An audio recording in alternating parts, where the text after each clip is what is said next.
হঠাৎ করে আমার সতীন আমার দিকে একটা কাগজ বাড়িয়ে দিল। আমি জানি এটা কি, আমি তো এটারই অপেক্ষা করছি। আমার জন্য যে তাদের অনেক সমস্যা হচ্ছে তাও অনেক আগেই বুঝেছি, তবুও বিশ্বাস হচ্ছিল না যে মানুষটার একটু সংস্পর্শে থাকার জন্য এতটা ত্যাগ করলাম, সে মানুষটিকে না আজ আমায় ছেড়ে দিচ্ছে। আমার সতীন বলেছিল হয় সে থাকবে নয়তো আমি। এটা শুনে স্বামী ও শাশুড়ি ভয় পেয়ে গেলেন। সিদ্ধান্ত হয়ে গেল বাড়ি ছাড়ার সময় কোথাও প্রাক্তন স্বামীকে দেখতে পেলাম না। আমি জানি আমার সামনে আসার সাহসটুকু তার নেই। শেষবারের মতো আমার চোখে চোখ রেখে চলে যাওয়ার কথাটা বলার দুঃসাহসও তার হবে না। আমি সতীনের দিকে স্থির চোখে তাকিয়ে স্বাভাবিক স্বরে বললাম, মেয়েটাকে একবার কি আমার কোলে দিবে? সে কি জানি ভাবলো, তারপর আমার কাছে দিল। আমি তাকে শক্ত করে ধরে আদর করলাম, তার মাথায় হাত বুলিয়ে তার সুন্দর জীবনের প্রার্থনা করলাম। আমার বাবা দরজার সামনে নত মুখে দাঁড়িয়েছিলেন, আমার হাত চেপে ধরে বেরিয়ে এলেন।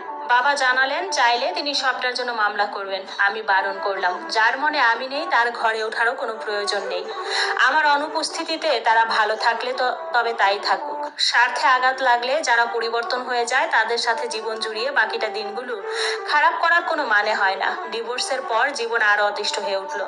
প্রতিদিনই কেউ না কেউ কথা শোনাতো, কেউ বা সমবেদনার ভঙ্গিতে খোঁচা দিত। আমি সব বুঝেও চুপ থাকতাম।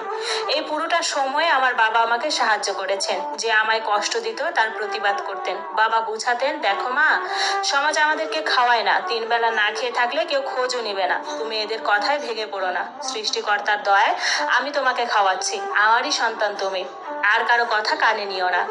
বাবা এগুলো বললেও আমি তো জানি সমাজ কি, যত সহজে বলা যায় তত সহজে মেনে নেওয়া যায় না। লোকেরা আমার বাবাকে পর্যন্ত খোঁচাতো।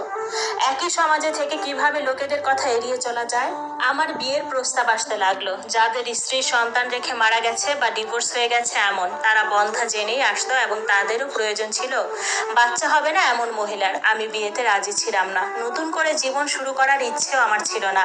কিন্তু বাবার মুখের দিকে তাকিয়ে খুব অসহায় লাগলো। যদিও কেউ কখনোই আমায় বিয়ের জন্য চাপ সৃষ্টি করেনি, তবু আমি বুঝি আমার জন্য তাদের বাহিরের জগৎ অসাড় হয়ে আসছে। অবশেষে এক বিয়েতে রাজি হয়ে গেলাম। বিয়ের আগেই তারা পুরোপুরি নিশ্চিত হলো বাচ্চা না হওয়ার। তাদের শর্তও ছিল বাচ্চা নেওয়া যাবে না। যে ব্যক্তির সাথে আমার বিয়ে হয় তার স্ত্রী 5টি সন্তান রেখে মারা গেছেন। বাচ্চাগুলো ছিল ভীষণ আদরের। বিয়ের পর আমার শাশুড়ি বললেন, আজ থেকে এরা তোমারই সন্তান, এদের ছাড়া আর কাউকে চিন্তাও করতে পারবে না। আমার স্বামীও তাই বললেন। মেনে নিলাম সব। দিনগুলো ভালোই কাটছিল, কিন্তু হঠাৎ 6 মাসের মাথায় বুঝতে পারলাম আমি কনসিভ করেছি। ব্যাপারটা আমার জন্য যেমন অত্যাধিক খুশির বিষয়, তেমনই এক আতঙ্ক। চাপা খুশি নিজের মধ্যে রাখতে পারছিলাম না, আবার সংসার হারানোর বড্ড ভয় আঁকড়ে ধরলো। আমার শাশুড়ি ব্যাপারটা বুঝতে পেরে সাথে সাথে অ্যাবর্শনের কথা বললেন।